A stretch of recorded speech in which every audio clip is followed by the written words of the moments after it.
Hello everybody. तो कैसे हैं आप सब? उम्मीद करता हूँ अच्छे होंगे। सो गाइस, मैं आ चुका हूँ अपनी एक नई वीडियो के साथ। और लास्ट वीडियो में हम लोगों ने मेथड्स को देखा था कि मेथड्स क्या थे, कैसे थे, और इंट्रोडक्शन किया था। ज़्यादा प्रोग्रामिंग में हम लोग नहीं गए थे, थ्योरी पढ़ी थी, साथ साथ कई सारी टर्मिनोलॉजीज़ को भी हमने समझा था। इस वीडियो में हम लोग मेथड्स के सिंटैक्स को देखेंगे, साथ साथ स्टैटिक कीवर्ड क्या होता है, एक्सेस मॉडिफायर, और इन सारी चीज़ों को हम लोग देखेंगे। तो अगर आप लोगों ने मेरी लास्ट वीडियो नहीं देखी है तो मैं रिकमेंड करूँगा कि आप उसको देख लो, क्योंकि कई सारी ऐसी टर्मिनोलॉजीज़ हैं जिनको मैं अपनी इस वीडियो में यूज़ करूँगा, जिन्हें मैंने अपनी उस लास्ट वीडियो में समझाया है। अब भाई, अगर मैं उसको यूज़ करूँ तो कमेंट बॉक्स में ये मत लिखना कि भैया आपने तो समझाया ही नहीं, ठीक है ना। लास्ट वीडियो को चेकआउट ज़रूर कर लेना, ठीक। तो अब भाई, वीडियो का आगाज़ करते हैं, वीडियो को स्टार्ट करते हैं। So without wasting any more time, let's get started.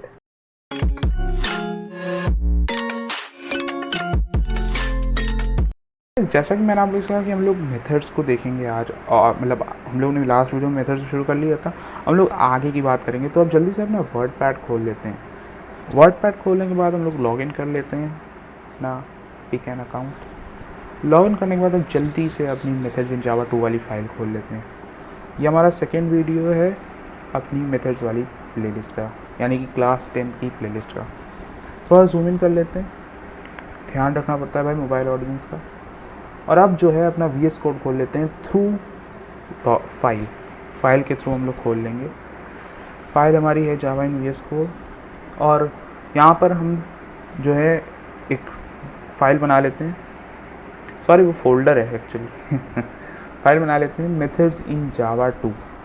ये हमारी फ़ाइल का नाम है, मेथड्स इन जावा 2.java लगाना ज़रूरी होता है, नहीं लगाएंगे तो भाई उसको पता कैसे चलेगा कि ये जावा की फ़ाइल है, ठीक है। अब थोड़ा जूम इन कर लेते हैं। अब हम लोग मेन लिख करके इंटर मारेंगे। आप लोग देख सकते हो मेन मेथड आ चुका है। यही फ़ायदा होता है एक अच्छी आईटी पे कोडिंग करने का। थोड़ा सा सेटअप अच्छा कर लेते हैं, कर्ली ब्रेसेस नीचे वगैरह लगा लेते हैं, एकदम बढ़िया वाला फील आए। अब वापस से अपने नोट्स पर चलते हैं, नोट पैड पर वापस आते हैं। Methods in Java, method calling. A method can't be used without calling it. अब इस चीज़ का मतलब हम सब समझ रहे हैं भाई, हमें बताना पड़ेगा ना कंपाइलर को, अब मेथड को यूज़ करूँ, तो इसका ये मतलब है, ठीक है। Calling a method is also known as invoking a method. अब इन्वोकिंग का लिटरल मीनिंग से हम सब जान रहे हैं कि इसका क्या मतलब है। It is also known as accessing a method या फंक्शन। अब सबसे पहले तो ये समझ लो कि मैंने मेथड या फंक्शन यहाँ क्यों लिखा है। मैंने इसलिए लिखा है क्योंकि मैं अपनी लास्ट वीडियो से मेथड सीखता आ रहा हूँ, कहीं किसी कोई मिसकंसेप्शन ना हो जाए कि दोनों अलग अलग चीज़ें हैं, ठीक है ना। ये दोनों एक ही चीज़ें हैं। बाकी एक्सेसिंग के लिटरल मीनिंग हम सब समझ रहे हैं कि किसी मेथड को एक्सेस करने से यहाँ क्या मतलब है, ठीक है। एक्सेसिंग क्यों आया यहाँ पे। अब आ जाते हैं the block or a line which tries to call, अरे थोड़ी गलती हो गई। The block or a line which tries to call a method is known as calling block या line. The block which is to be called means call block, and the block which is calling it is known as calling block. अब इसको मैं अपनी programming में अच्छे से समझाऊंगा, लेकिन अभी के लिए इतना समझ लो कि कॉल ब्लॉक वो होता है जिसको कॉल किया जाए, और कॉलिंग ब्लॉक वो होता है जो उसको कॉल करे। बस इसको मैं बाद में ठीक कर दूंगा, ये जो एरर आ गया है यहाँ पे, अभी थोड़ी इसको मैं बाद में ठीक करके डिस्क्रिप्शन में डालूँगा। अब आ जाते हैं एक्सेस मॉडिफायर्स के ऊपर। एक्सेस मॉडिफायर्स क्या होते हैं, तो देखो एक्सेस मॉडिफायर्स दो वर्ड्स हैं जिनको एक साथ लिखा गया है। अगर हम देखें तो एक्सेस मॉडिफायर्स दो वर्ड्स हैं जिन्हें एक साथ लिखा गया है।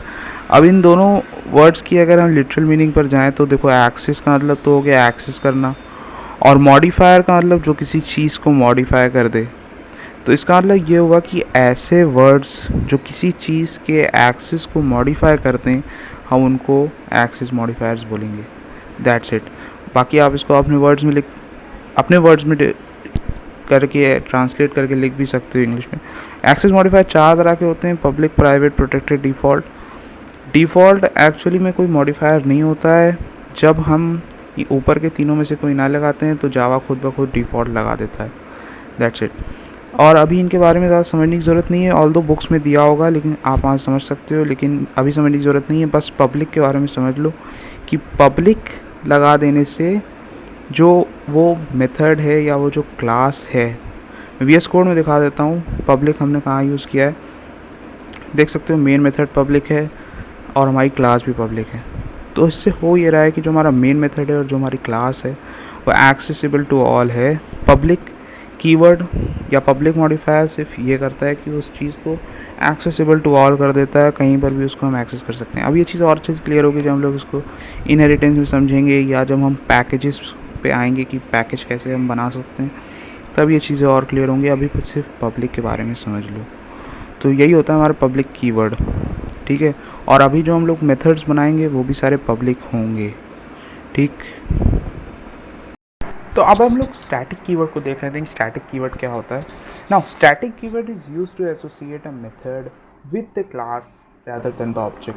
अब इसका मतलब क्या होता है? देखो, इसका एक बहुत ही ज़्यादा इस लाइन को एक्सप्लेन करने के लिए बहुत ही ज़्यादा एक अच्छा एग्जाम्पल मैंने ढूंढा है, और वो एग्जाम्पल है हमारे मैथ क्लास। देखो, मैथ क्लास हम लोगों ने 9th क्लास पढ़ा होगा। मैं आप लोगों को वी एस कोड पर ले चलता हूँ। वी एस कोड पर हम लोगों ने लिखेंगे math.pow, फिर हम लोग लिखेंगे math.sqrt, और ऐसे ही हम लोग मैथ क्लास के फंक्शंस को देखेंगे। देखना क्या भाई, हम सब ने क्लास 9th में फंक्शंस पढ़े हैं, हम सब जानते हैं मैथ क्लास क्या होती है, ठीक है ना। अब यहाँ पर क्या हम लोग, मैं आपसे सवाल कर रहा हूँ, क्या हम लोग मैथ क्लास का ऑब्जेक्ट बनाते हैं? सबका जवाब भाई नो होगा, क्योंकि देखो स्कैनर क्लास जब भी हम यूज़ करते हैं, क्लास 9 से हम यूज़ करते आ रहे हैं स्कैनर क्लास, हम सबसे पहले क्या करते हैं, scanner S C is equal new scanner system dot in लिखते हैं। मीन्स हम स्कैनर क्लास का एक ऑब्जेक्ट बनाते हैं जो एस सी होता है, और फिर एस सी के ही यूज़ से हम उसके स्कैनर क्लास के मेथड्स को यूज़ करते हैं इनपुट लेने के लिए। तो हमने क्या देखा कि भाई स्कैनर क्लास का हमने पहले ऑब्जेक्ट बनाया, लेकिन क्या हम मैथ क्लास का बनाते हैं? हम लिखते हैं math O B J is equal new math, इस तरह से हम लोग लिखते हैं? नहीं लिखते हैं। क्यों नहीं लिखते हैं? बिकॉज मैथ क्लास के जितने फंक्शंस हैं वो सारे के सारे स्टैटिक है, और आप इस चीज़ को जा करके जावा की ओरेकल डॉक्यूमेंटेशन पर चेक भी कर सकते हो, ठीक है। सारे के सारे फंक्शन स्टैटिक हैं मैथ क्लास में। अब मैंने यहाँ नोट लिखा है कि a non static method can not be called from a static method without an object. अब इस चीज़ को मैं एक्सप्लेन करूँगा अपने प्रोग्राम में। सिंटेक्स करने के बाद हम प्रोग्राम लिखेंगे तब इस चीज़ को क्लियर करेंगे। तो आप सिंटेक्स पर आ जाते हैं। सिंटेक्स जो है ना बहुत इंपॉर्टेंट है भाई। सिंटेक्स समझ लो मेथड ख़त्म है, क्योंकि जितना हम लोग कर रहे हैं वो सब तो थ्योरी है। बाकी जो हमें करनी है प्रोग्रामिंग वो सारी किस पे बेस्ड होगी? सिंटेक्स भी तो बेस्ड होगी ना यार। तो syntax is a main thing है सिंटेक्स, और इसको हमें देखना है, ठीक है ना। तो सिंटेक्स क्या होता है? सबसे पहले हम लिखते हैं एक्सेस मॉडिफायर, जैसा कि हमने पढ़ा।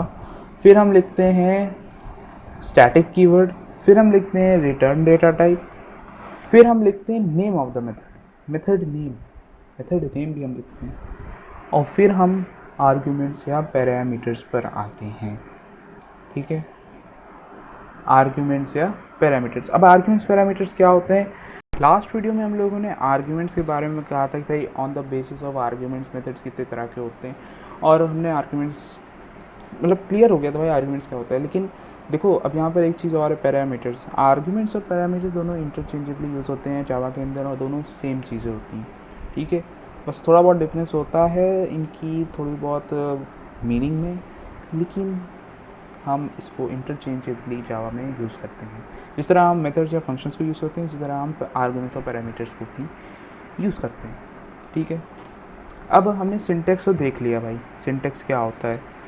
अब हम लोग वी एस कोड पर आ जाते हैं। अब हम एक अपना खुद का मेथड लिखेंगे। उससे पहले मैं आप लोगों को बता देता हूँ, जैसे कि हमने सिंटेक्स किया स्टैटिक मेथड, हमने मतलब सिंटेक्स किया कि भाई मेथड का सिंटेक्स क्या होता है, तो मैं मेन मेथड में दिखाता हूँ आपको कि वो चीज़ें क्या हैं। जैसे कि हम जानते हैं, देखो हमने वहाँ पर एक्सेस मॉडिफायर की बात करी, तो यहाँ पर एक्सेस मॉडिफायर है हमारा पब्लिक। वहाँ हमने स्टैटिक कीवर्ड की बात करी, यहाँ हमारा स्टैटिक कीवर्ड है। फिर हमने वहाँ पर रिटर्न डेटा टाइप की बात की, रिटर्न डेटा टाइप हमारा वॉइड है। अब वॉइड क्या होता है? वॉइड कीवर्ड का मतलब समझ लो। वॉइड कीवर्ड का मतलब ये होता है कि हमें रिटर्न में उस मेथड से कुछ नहीं चाहिए, ज़ीरो भी नहीं चाहिए, कुछ भी नहीं चाहिए, यानी कि नल चाहिए हमें कुछ भी नहीं चाहिए भाई, मतलब ज़ीरो भी नहीं चाहिए। ठीक है, तो ये होता है वॉइड, जब हमें कुछ चाहिए नहीं होता। और मेन मेथड कहाँ हम कॉल कर रहे हैं, तो इसका मतलब हमें इससे कुछ नहीं चाहिए, इसलिए हम यहाँ वॉइड लिखते हैं और इसका नाम होता है मेन। बाकी स्ट्रिंग और आर्गूमेंट्स, स्ट्रिंग आर्स ये होता है। और ये क्यों लिखते हैं, ये तो वर्किंग ऑफ जावा की बात हो गई। ठीक है, इसके बारे में हम 9th में शायद आप लोगों ने पढ़ा हो उसके बारे में, और अगर नहीं पढ़ा तो भाई इसके ऊपर कभी वीडियो बनाएंगे कि ये स्ट्रिंग और आर्गुमेंट्स क्यों देते हैं, स्ट्रिंग ARGs क्यों देते हैं। अब इसको छोड़ दो। ठीक, तो अब हम लोग एक अपना खुद का मेथड लिखते हैं, खुद का मेथड। लेट से मैं एक मेथड बनाऊं, ठीक है, और उसके आगे भी मैं अपना मॉडिफायर लिखूं पब्लिक, फिर मैं स्टैटिक कीवर्ड लगाऊं, फिर मैं उसका रिटर्न डेटा टाइप दूं इंटीजर, और उसका नाम होगा स्क्वायर। वो एक नंबर लेगा और उसका स्क्वायर निकाल करके मुझे देगा। और वो जो आर्गुमेंट लेगा, देखा नहीं वहाँ पे आर्गुमेंट या पैरामीटर, तो वो जो आर्गुमेंट लेगा वो इंटीजर टाइप का आर्गुमेंट लेगा। ठीक है, इंट ए। ठीक, ए एज एन आर्गुमेंट है यहाँ पर। ठीक, अब हम लोग जो है सबसे पहले तो इस मेथड की बॉडी लिख लेते हैं। ठीक है, इसकी बॉडी लिखेंगे। इसकी बॉडी में मैं आपको बता दूं कि हम लोग एक वेरिएबल बना लेते हैं इंट एल। ठीक, फिर हम लोग एल में लिख देते हैं ए इंटू ए। अब मैं यहाँ पर एक चीज़ बताना चाहूँगा कि जो हम लोगों ने इंट ए लिखा है,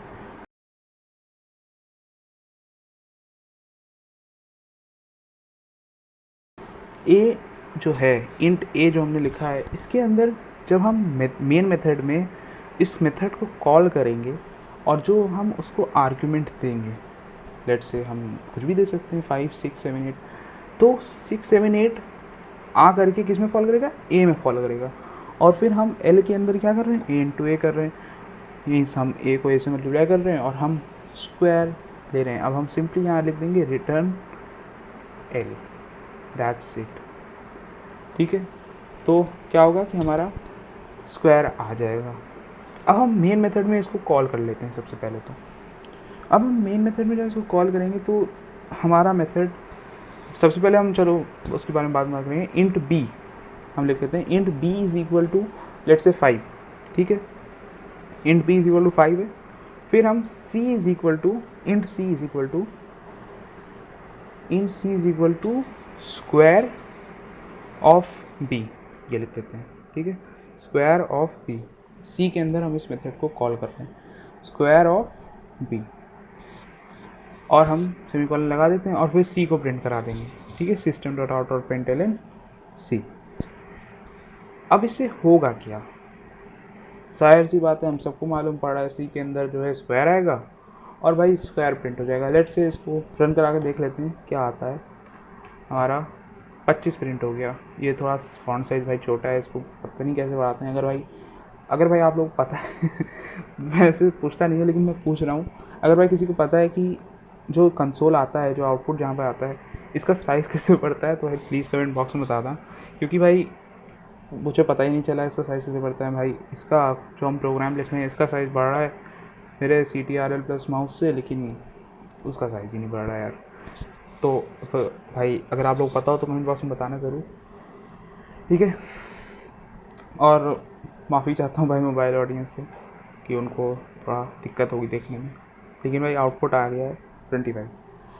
अब अगर मैं स्टैटिक कीवर्ड को हटा दूँ, नॉन स्टैटिक बना दूँ मेथड को, तो आप देख सकते हो स्क्वायर के ऊपर एक रेड लाइन आ गई है, स्क्वायर के नीचे, और जब हम अपना माउस उस पर ले जाएंगे तो हम देख सकते हैं कि वो हमें दिखा रहा है कि a non static method cannot be called from a static method without an object. Not make a static reference to the non-static method from the type method in Java. ठीक है, मतलब ये कह रहा है कि भाई स्टैटिक रेफरेंस जो है नॉन स्टैटिक मेथड को कॉल नहीं कर सकता। हम मतलब स्टैटिक रेफरेंस हम नहीं बना सकते हैं नॉन स्टैटिक मेथड का। ठीक है, यानी कि हमको अब यहाँ पर एक ऑब्जेक्ट की ज़रूरत है। ठीक है, अब ऑब्जेक्ट कैसे बनता है भाई, हम सब जानते हैं न्यू कीवर्ड का यूज़ होता है, class name object name is equal new class name, तो हमारा क्लास नेम है मेथड्स इन जावा 2। obj हमारा ऑब्जेक्ट है is equal to new method in Java 2, O round bracket open closed. हमारा वो ऑब्जेक्ट बन गया। अब हम लिख देंगे obj डॉट स्क्वायर। सिंपली भाई ऑब्जेक्ट के थ्रू हमने कॉल कर दिया, प्रॉब्लम सॉल्व। अभी भी वही आउटपुट आ गया है।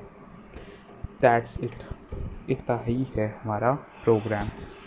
ठीक है, आई होप कि ये चीज़ क्लियर हुई होगी भाई। हमारा जब स्टैटिक कीवर्ड लगा होता है, नहीं लगा होता है, तो क्या होता है, कई बार बच्चे क्या करते हैं भाई, स्टैटिक कीवर्ड लगाना भूल गए, मेथड जो अपना मेथड बना रहे हैं उसमें स्टैटिक कीवर्ड लगाना भूल गए और फिर उसको मेन मेथड में बगैर ऑब्जेक्ट के कॉल कर दिया। भाई प्रोग्रामर भाई छोड़ो भाई, फिर नंबर काटे जाएंगे भाई कायदे से, और कुछ क्या ही कह सकते हैं। ठीक है, तो इसका ध्यान भाई, छोटी छोटी चीज़ें होती हैं जिनका ध्यान रखना बहुत ज़रूरी होता है। और मेनली जब हम पेपर पर प्रोग्राम को लिखते हैं तो होता क्या है कि क्योंकि वहाँ पर हमारी कोई आईडी तो सुपरवाइज कर नहीं रही होती है कि भाई यहाँ पर तुमने सेमीकोलन नहीं लगाया, यहाँ पर तुमने डॉट नहीं लगाया, तो हम गलतियाँ कर जाते हैं। जहाँ पर सेमीकोलन ज़रूरत नहीं होती है वहाँ हम लगा देते हैं, जहाँ पर ज़रूरत होती है वहाँ हम नहीं लगाते, तो गड़बड़ी हो जाती है, बुरा किच्चू मच जाता है। और फिर भाई एट लास्ट हम यही करते हैं एग्ज़ाम में, तो ये पूरी शीट काट देते हैं और फिर नेक्स्ट दूसरा प्रोग्राम लिखना पड़ता है, जिसकी वजह से हमारा टाइम बहुत जाता है। ठीक है, और अभी तो भाई सेमेस्टर 1 ऑनलाइन ही है, तो बढ़िया ही है कि देखो यार ऑनलाइन कैसा हो, लेकिन जहाँ तक मुझे लगता है घर पे बैठ के होगा तो बढ़िया ही है भाई ना, एकदम हो भी जाएंगे सारे एग्ज़ाम। ठीक है, तो ये हमारा है मेथड का, हमारा बनाया हुआ मेथड। अब हम कॉलिंग सिंटैक्स देख लेते हैं। देखो हमने कॉल करके तुम लोग को दिखाई दिया है, लेकिन फिर भी थ्योरी जो हमने लिखी है उसको पढ़ लेते हैं। थ्योरी में हमने लिखा है कि object of the class dot function name और आर्ग्यूमेंट्स, इसको हम मतलब ऐसे कॉल करेंगे, यानी कि हम ऑब्जेक्ट ऑफ द क्लास बनाएंगे, फिर हम फंक्शन का नेम लिखेंगे और फिर हम आर्ग्यूमेंट्स दे देंगे। अब मैंने भाई जब स्टैटिक रेफरेंस बनाया था तो बगैर ऑब्जेक्ट बनाए हुए कर दिया था अपना, तो हम सब जानते हैं भाई जब स्टैटिक होता है मेथड तो ऑब्जेक्ट बनाने की ज़रूरत नहीं होती, जब स्टैटिक नहीं होता है तो ऑब्जेक्ट बनाना पड़ता है, जैसा कि हमने अभी बना रखा है। आगे बढ़ते हैं भाई मेथड प्रोटोटाइप पर। तो आगे बढ़ते हैं मेथड प्रोटोटाइप पर। Line written at the top of the method is known as method prototype, यानी कि यही वाली line access modifier static keyword type arguments और पैरामीटर्स, इसको हम मेथड प्रोटोटाइप बोलते हैं। तो यार इतना ज़्यादा टर्मिनोलॉजी वगैरह में जाने की ज़रूरत भाई नहीं है यार, ये कौन पूछेगा मेथड प्रोटोटाइप क्या होता है, लेकिन फिर भी पढ़ लो, क्या ही कर सकते हैं भाई। मेरे ख्याल में बुक्स वगैरह में दिया है ये चीज़, और नॉलेज होती है भाई, भले ही उसकी ज़रूरत ना हो। अब भाई कोई बंदा प्रोग्राम लिख रहा है, उसको क्या पढ़िए भाई कि वो मेथड प्रोटोटाइप जो है वो ऐसे करेगा, कि फिर भी क्या ही कर सकते हैं, हमारा पढ़ना तो पड़ेगा। अब बात आ जाती है एक्चुअल एंड फॉर्मल पैरामीटर्स के ऊपर। अब इस चीज़ को थोड़ा समझ लो, एक्चुअल एंड फॉर्मल पैरामीटर्स ये थोड़ी काम की है, ऑल दो इसका भी ज़्यादा यूज़ नहीं है। जब बंदा प्रोग्राम लिख रहा होता है ना तो भाई उसको बहुत ज़्यादा हेल्प मिल जाती है, उसको इतनी ज़्यादा थ्योरी में मतलब दिमाग घुसाने की ज़रूरत ही नहीं पड़ती है। लेकिन आजकल कंप्यूटर माइंड हो गई है।